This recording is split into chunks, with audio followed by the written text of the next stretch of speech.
តើថៃកំពុងធ្វើសង្គ្រាមឈ្លានពានទឹកដីកម្ពុជាឬបង្ក្រាប scam អនឡាញ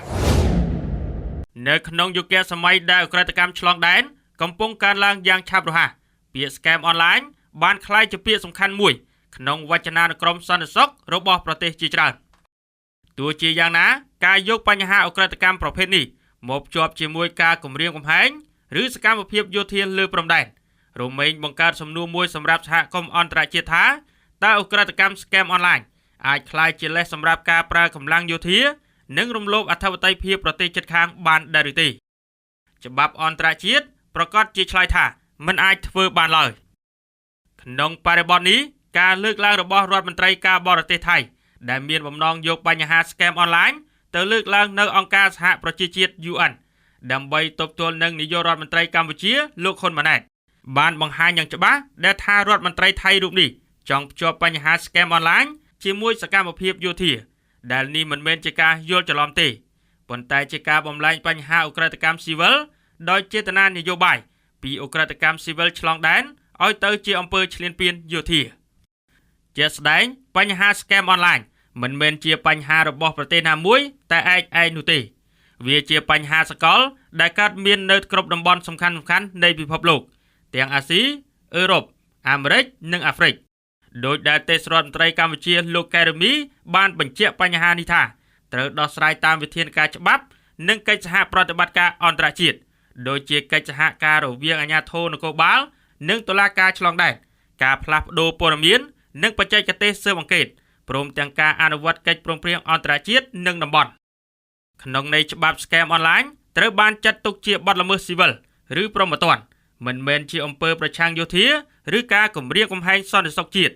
ដែលអាចផ្ដល់លេសស្របច្បាប់សម្រាប់ប្រទេសណាមួយប្រើកម្លាំងយោធានោះឡើយតាមធម្មនុញ្ញរបស់អង្គការសហប្រជាជាតិមាត្រា 2.4 បានកំណត់យ៉ាងច្បាស់ថាប្រទេសទាំងអស់ត្រូវហាមឃាត់ការគំរាមកំហែងឬការប្រើកម្លាំងយោធាប្រឆាំងនឹងដែនអធិបតេយ្យភាពបូរណភាពទឹកដី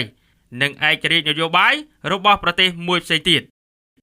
ករណីតែមួយគត់ដែលអាចអនុញ្ញាតឲ្យប្រើកម្លាំងយោធាបានមានតែពីរលក្ខខណ្ឌប៉ុណ្ណោះគឺ1សិទ្ធិស្វ័យការពារនៅពេលមានការវាយប្រហារដោយអាវុធជាក់ស្ដែង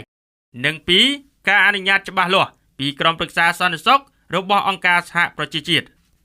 ជាស្ដែង scam អនឡាញមិនស្ថិតនៅក្នុងលក្ខខណ្ឌទាំងពីរនេះឡើយហើយក៏មិនអាចយកមកធ្វើជាលេសសម្រាប់សកម្មភាពយោធាឬការរំលោភព្រំដែនរបស់ប្រទេសណាមួយបានទេការបំលែងបញ្ហាឧក្រិដ្ឋកម្មស៊ីវិលទៅជាបញ្ហាសង្គ្រាមនយោបាយនិងការភ្ជាប់ scam អនឡាញជាមួយចំនួនព្រំដែន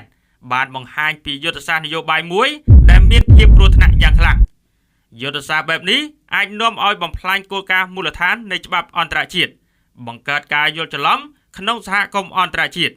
និងបើកទ្វារការប្រើកម្លាំងដោយគ្មានមូលហេតុស្របច្បាប់ប្រសិនបើសហគមន៍អន្តរជាតិទទួលយកវិធានការបែបនេះ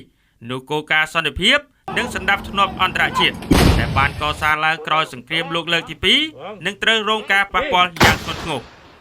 សម្រាប់តំបន់អាស៊ានករណីនេះក៏អាចបង្កើតគំរូគ្រោះថ្នាក់មួយផងដែរដែលធ្វើឲ្យចំនួនតូចៗត្រូវបានគេធ្វើជាអន្តរជាតិកម្មនិងយោធាកម្មផលប៉ះពាល់របស់វាអាចរួមមានការខូចខាតសន្តិភាពនិងស្ថិរភាពតំបន់ការថយចុះនៃទំនុកចិត្តរវាងប្រទេសជិតខាងនិងការប្រឈមមុខនឹងទូនាទីរបស់អាស៊ានក្នុងការដោះស្រាយជម្លោះដោយសន្តិវិធីនិយាយជារួមមកការបង្ក្រាប scam អនឡាញគឺជាបញ្ហាឧក្រិដ្ឋកម្មស៊ីវិលឆ្លងដែនដែលត្រូវដោះស្រាយតាមវិធានការច្បាប់និងកិច្ចសហប្រតិបត្តិការអន្តរជាតិមិនមែនជាមូលហេតុសម្រាប់ការប្រើកម្លាំងយោធាឬការរំលោភដែនអធិបតេយ្យភាពរបស់ប្រទេសជិតខាងឡើយការភ្ជាប់បញ្ហានេះជាមួយចំនួនព្រំដែនឬសកម្មភាពយោធាគឺជាការបំលែងបញ្ហាឧក្រិដ្ឋកម្មទៅជាបញ្ហាសង្គ្រាមនយោបាយដែលផ្ទុយនឹងបទបញ្ញត្តិនៃច្បាប់អន្តរជាតិនិងគោលការណ៍របស់អង្គការសហប្រជាជាតិសម្រាប់តំបន់អាស៊ានវិធីសាស្ត្របែបនេះក៏ជាគំរូគ្រោះថ្នាក់ដែលអាចប៉ះពាល់ដល់សន្តិភាពស្ថិរភាពនិងទំនុកចិត្តរវាងប្រទេសជិតខាងដូច្នេះការបែងចែកឲ្យបានច្បាស់រវាង scam អនឡាញនិងអំពើឈ្លានពានយោធាគឺជាចំណុចស្នូលក្នុងការការពារបូរណភាពទឹកដីនិងការពារសណ្ដាប់ធ្នាប់អន្តរជាតិដោយសន្តិវិធីដោយពិនវិជ័យអ្នកសិក្សាវិទ្យាសាស្ត្រនយោបាយ